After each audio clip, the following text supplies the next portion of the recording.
अपनी इच्छा को कम से कम 100 बार रिपीट करो रोज, और 7 दिन में आपकी इच्छा पूरी होगी। सबसे पहली बात, आपको 100 बार एक बार में नहीं बोलना है, बल्कि दिन भर में आपको बार बार रिपीट करना है।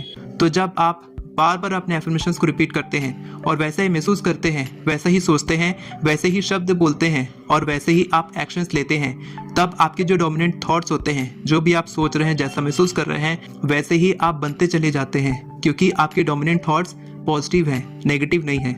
दूसरी बात यह है कि यूनिवर्स फ्रीक्वेंसी पर रिएक्ट करता है, रिस्पॉन्ड करता है, आपके वर्ड्स या फिर आपके एफर्मेशंस पर नहीं। तो जो भी आपने सुबह बोला लेकिन दिन भर आप नेगेटिव फील कर रहे थे, तो वो नेगेटिव फीलिंग मैनिफेस्ट होती है, क्योंकि नेविल गोडार्ड कहते हैं feeling is the secret. Feeling में ही वो पावर है जो मैनिफेस्टेशन को बढ़ावा देता है। तो आपकी मैनिफेस्टेशन तब होगी जब आप पॉजिटिव फील करेंगे। थर्ड रीजन है न्यूरोप्लास्टिसिटी। न्यूरोप्लास्टिसिटी एक ऐसा साइंस है, जब आप बार बार वही काम को रिपीट करते हैं तो आपका माइंड उसके साथ फैमिलियर हो जाता है और आपके ब्रेन के न्यूरॉन्स जैसे फायर होते हैं वैसे ही वायर होते हैं। Neurons that fire together wire together, यानी कि जो आप बार बार फैमिलियर तरीके से करते हैं वैसे ही आपका माइंड भी रिप्रोग्राम होने लग जाता है। जो फोर्थ पॉइंट है कि आप रिपीट कर रहे हैं, रिपीटेशन आपके सबकॉन्शियस माइंड को रिप्रोग्राम करता है। तो ये वो सारे कारण हैं जिससे कि आपकी मैनिफेस्टेशन कंप्लीट होती है, जब आप 100 बार अपने एफर्मेशंस को रिपीट करते हैं, लिखते हैं, महसूस करते हैं, वैसा ही बात करते हैं और वैसा ही आप एक्ट करते हैं। इसमें कुछ स्टेप्स भी आप नोट कर सकते हैं। पहला स्टेप यह है कि आपको क्लैरिटी होनी चाहिए कि आप क्या मैनिफेस्ट करना चाहते हैं।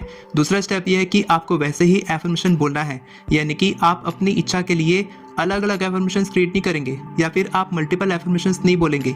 आप एक ही एफर्मेशन को, एक ही तरीके की फीलिंग को महसूस करेंगे।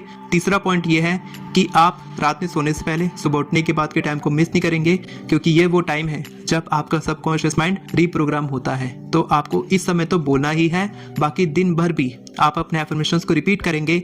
आपके दिमाग में जैसे ही नेगेटिव थॉट आया, आप रिपीट करेंगे कि नहीं, ऐसा नहीं है, ऐसा है, मैं ये चाहता हूँ। आपको उस पर फोकस करना है जो आप चाहते हैं, क्योंकि ज़्यादातर हम वही फोकस करते हैं जो हम नहीं चाहते, और वही मैनिफेस्ट होते चला जाता है एक लूप की तरह। और इसके बाद फोर्थ पॉइंट है कि आप फील करके बोलेंगे अपने एफर्मेशंस को। सिर्फ रिपीट करना टास्क की तरह नहीं करेंगे, बल्कि आप फील करेंगे। आप पूरी तरीके से अपनी इच्छा, अपनी मैनिफेस्टेशन के साथ अलाइनमेंट में आएंगे। जैसा भी आप बोलेंगे वैसा ही आपके दिमाग में विचार आएंगे, वैसा ही आप फील करेंगे और वैसे ही आप एक्शंस लेंगे।